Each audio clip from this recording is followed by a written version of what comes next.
Hello and welcome back to part 2 on how to live on a budget. This is Wise Words with Abigail. My name is Abigail Isaac and you're welcome to my channel. Here we share inspiring, motivating and insightful words of change. If you missed the first episode, that's the part 1 of this same topic. Don't worry, I got you covered. I'll leave the link in the description below for you to check it out so you can catch up with us while we continue on this episode. Also, if you are new to my channel, you are very welcome. Thank you so much for stopping by. And I promise you, you're going to have fun, you will enjoy yourself on this channel and you will learn a thing or two, definitely, because that's very important to me. Right, we're talking about how to live on a budget part 2.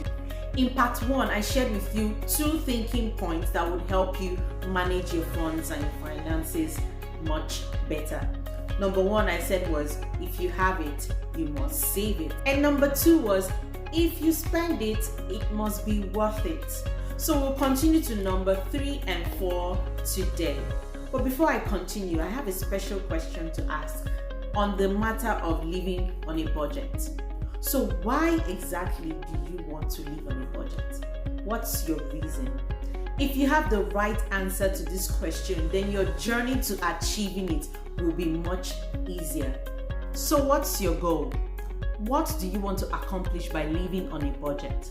Because if you do not have defined goals, you will keep coming back to the same spot, living on little funds and thinking of how to manage the little you have. So without defined goals set clearly, you will be moving in a vicious cycle.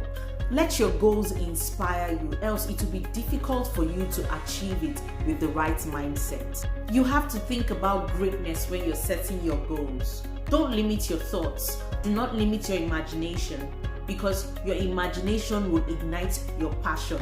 And when you have the passion, then living on a budget will not be a struggle. I have a video on the power of your imagination. I will definitely leave the link to that video in the description below. Make sure you check it out. Let's analyze some financial goals.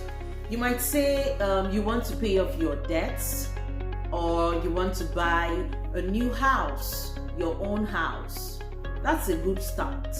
Planning or saving to get a house can be very exciting. You're looking forward to a new start, a fresh beginning in a new environment. It has a way of just opening up your mind to new opportunities. When you think about these things, it begins to excite you and you are not struggling with saving money or keeping that little fund, because you know that there is a target, you know that there's something you're looking forward to. But if you don't have anything you're looking forward to, you're just saving the money, you might end up using that money for a wrong purpose. So let your goal motivate you, let it inspire you and bring that spark in you. Okay, I'm sure you're wondering already, what are the remaining 2 pointers that would help me live on a budget? I'm sure you're as excited as I am. Okay, don't worry, calm down, breathe. Okay, I'll share it with you right now. Okay, point number 3 on how to live on a budget. If you receive it, you must multiply it. So if you have money that you worked for, money that someone gave to you as a gift, or money that you get as a loan, you must think of ways that you can increase that money, multiply that money, let that money work for you. That's how rich people think. You don't have to keep doing the work yourself. Put your money to work and live like a boss. When I was younger, I never used to think that way. If I had any little amount of money, I will start spending it or start thinking of how to spend it. Before the money even gets to my account, if I know that a certain amount of money is coming to me, I'm already calculating and thinking of what I'm going to buy, where I'm going to spend it, where I'm going to go to. And investment or increasing my money was never part of the plan. So I'm here to tell you that you should cultivate that mindset, that thought of how can I increase the little fund I have? how can I multiply this money? Where can I invest it? Investment is very, very, very important. I see investment like farming, like agriculture, where you plant a seed and give it time to grow. For some of the investments, they come back with interest in a short time. For some, it's long term. But you have to be careful about investment. Like farming, you need to put your seed in the right soil. There are different kinds of soil. It's not every land that is good for farming. Just like it's not everything or every investment you hear that is good for you. You need to investigate, get information, ask questions if you're not sure before you do what? Before you invest. Because if you put your investment, your money in the wrong investment, you are going to regret it and you will come back crying. But if you put your money in the right place, it's going to definitely bring back interest for you. If you are thinking about investing or growing your capital, you should seek counsel from a financial expert. I am not a financial expert. I am just sharing with you things I've done personally to grow my own finance and also information I gathered from researches. So please don't take my word for it. Do your own research and find out more for yourself. Here are a few things you can do for investments. If you're working a 9-to-5 job and you want to start saving for retirement, you can take advantage of the 401ks and the Roth IRAs. For the 401ks, you actually save monthly from your income, and then your company matches up with what you have saved in your account. And the Roth IRA is a special retirement account where you pay tax as the money goes into the account, and all future withdrawals are tax-free. So you can find out more about that and take advantage of it. You can also choose to invest in the stock market and buy shares from major companies just to have a piece of the pie. So as the company grows, your shares also grows with it. There are also other sectors you can look into for investments, like real estate and agriculture. These days, you don't need to own a farm to be an investor in agriculture. Just find out more about that. If you would like me to do a special video for you on investment, just leave a message below in the comment section and I'll definitely check it out. The next and final point on how to live on a budget is pay off your debts as soon as possible and try to live below your income. I saved this for the last because it is very important and it covers a lot of areas. So your debts are like heavy baggages. The heavier or higher the amount that you're owing, the heavier the baggage will be for you. And until you drop off that baggage, until you pay off that debt, you won't be able to move forward. It's just like taking one step forward and taking 2 steps backwards. There's really no progress there.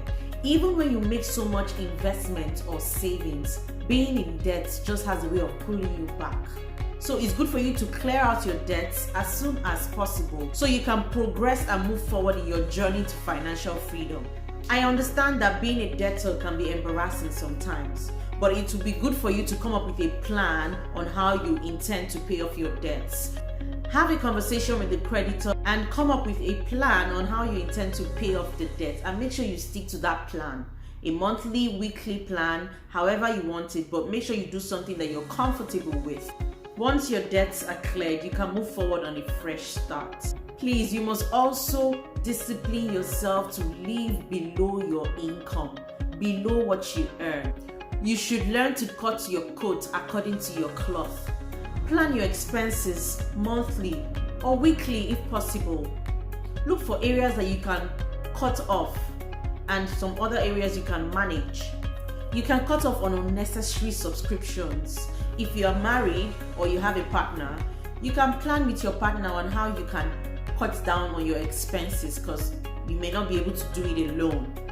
Think of creative ways you can be romantic without spending much. You should take advantage of wholesale store memberships instead of buying things in little quantities from retailers. Plan to eat in or go for a picnic instead of spending money in fancy restaurants. Go for a walk, take a jog, exercise at home instead of paying money for gym subscriptions.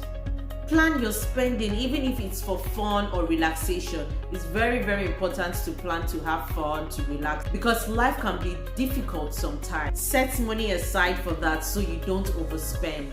Weaponize yourself ahead so you can overcome the temptation when it arises. Like I said earlier in the beginning of this video, it's good to set goals, and it's good to set goals that inspire you. I hope I've been able to inspire you and change your mindset about living on a budget.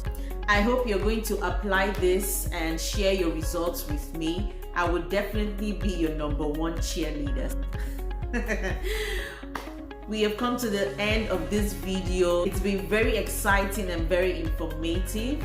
I just want to use this opportunity to thank you all for encouraging me by subscribing, by giving me the thumbs up, by dropping comments below, and just showing your support in every way.